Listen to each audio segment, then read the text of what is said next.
I took this disconnected CRM data in the form of 4 Excel files with limited fields and records and made this sales dashboard to help leaders keep an eye on sales and drill in if something looked out of place. This pipeline dashboard to hopefully increase total deals and improve sales conversion. And this sales team dashboard to help managers lead performance conversations, focus team member development efforts, and support any reorg decisions.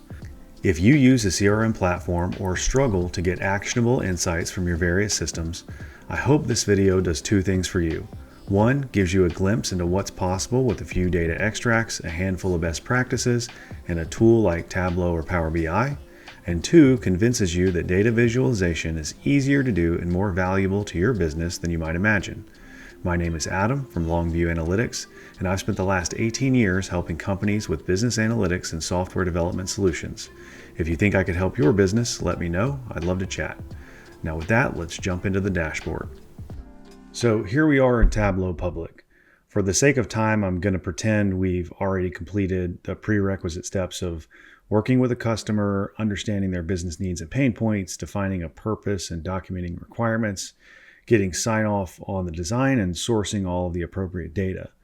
And since that's already done, here's what that looks like being pulled into Tableau. Shout out to Maven Analytics, by the way, for providing this data. And this is the final product. There is a 4th dashboard I haven't mentioned that I'll touch on quickly called Report Notes. Every dashboard should have some explanation of who developed it, how often it's refreshed, what the data source is, and how the measures and metrics are calculated. It's always a good idea to include report notes so your customers go there for answers before reaching out to you. Now, to understand why I made some of the design choices I did, there are generally 2 types of dashboards.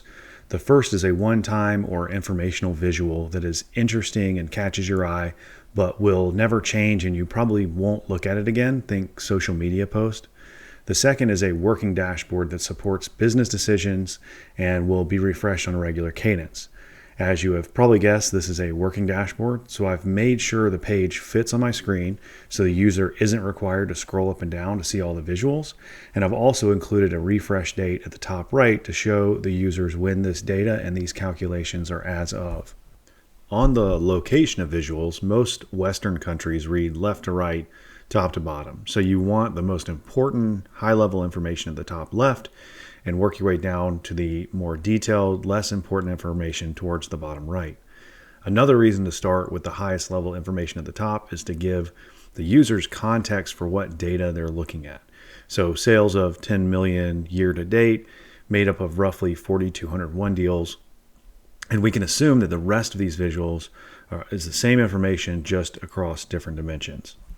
All right, and as a reminder, the purpose of this particular page is to allow leaders to get their arms around the sales progress, keep an eye on anything that looks out of the ordinary, and be able to drill in to answer any high-level questions. So for filtering, you can click on almost anything you see on the page to get more information. So for example, I can click on Q4, US, and see the breakout, or I can click on sector and see what products are selling to that sector and who is selling them. And as a quick note on this visual, this shows Q3 and Q4 sales by managers. So you can compare sales across managers, but you can also compare a single manager against their previous quarter and against the vertical line, which is their overall quarterly average for the year. You can also embed viz and tooltips. So I've added 2 just as examples, but the sky's the limit on these. The first shows for these won deals when these deals were originally engaged. And the second shows the manager's total won deals versus dollars. So you can quickly compare managers to their peers this way as well. You also want to stay consistent with colors if possible. So with this sector visual, I've actually used this as a color legend. You can see US is blue and international is gold.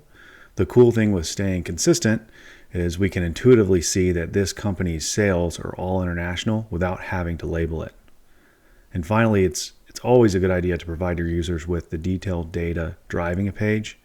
For this page, you can click on the Show Data link and it will pop up whatever is filtered currently on the page.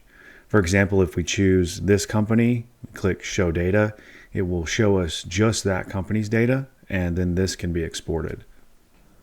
All right, on to the pipeline dashboard. The previous page showed things we won, which is the end of the pipeline, But what about deals before that stage? From a functionality perspective, there are three things I want to point out here. First, the top bar shows the 4 pipeline stages, and just like the last dashboard, I'm using this visual as a color legend, which these colors stay consistent throughout this page. Second, I have these stages broken out by manager, but we can change the dimension of this visual with a parameter dropdown. So if we click this, we can change it to product or any other dimension listed.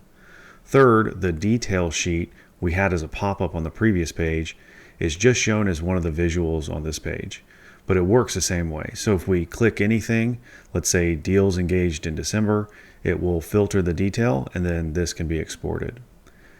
From an insights perspective, I notice a few things. First, it looks like there are a number of deals in the prospecting and engaging stages that have not been assigned to a location. So we've now found a data quality issue that we can have our team members clean up.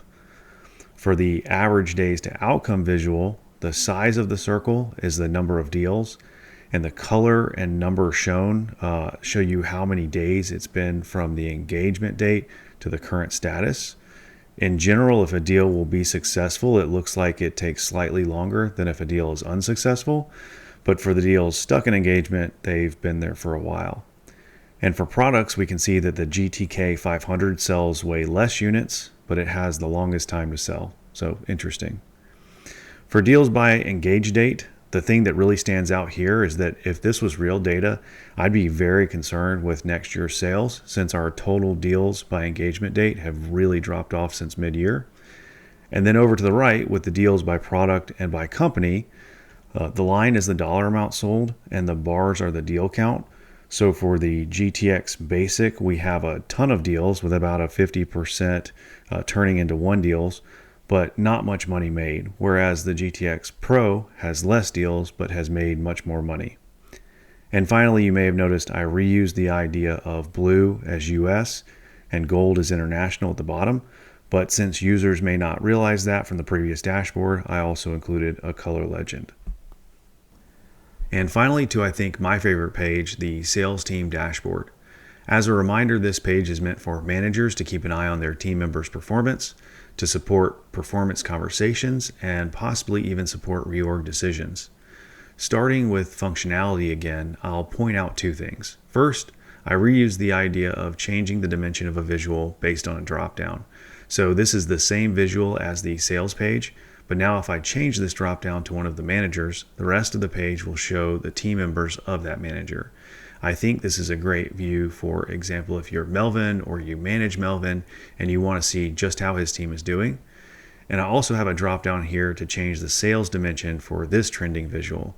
So you can see here Melvin is not selling any of the GTK series of products. Second, the colors for both US and international and the pipeline stages are consistent from the previous pages. Now, from an insights perspective, there is so much to talk about here, but I'll just point out a few things. First, it looks like Dustin and Melvin are the only ones doing prospecting, and maybe that's expected with their business process, but if it's not, we should probably investigate that. Second, it looks like Darcel on Melvin's team is doing way better than anyone else. These blue squares are one deals, and where it is horizontally is the amount one. So Darcel's median deal is higher than almost everyone else's highest deal. And I don't know what Darcel is doing right, but we should probably talk to him and get the others to follow in his footsteps. Third, of the top 11 team members shown, Melvin has only one team member, whereas Summer has 4 and Rocco has 4, and he also has 3 of the top 6 team members.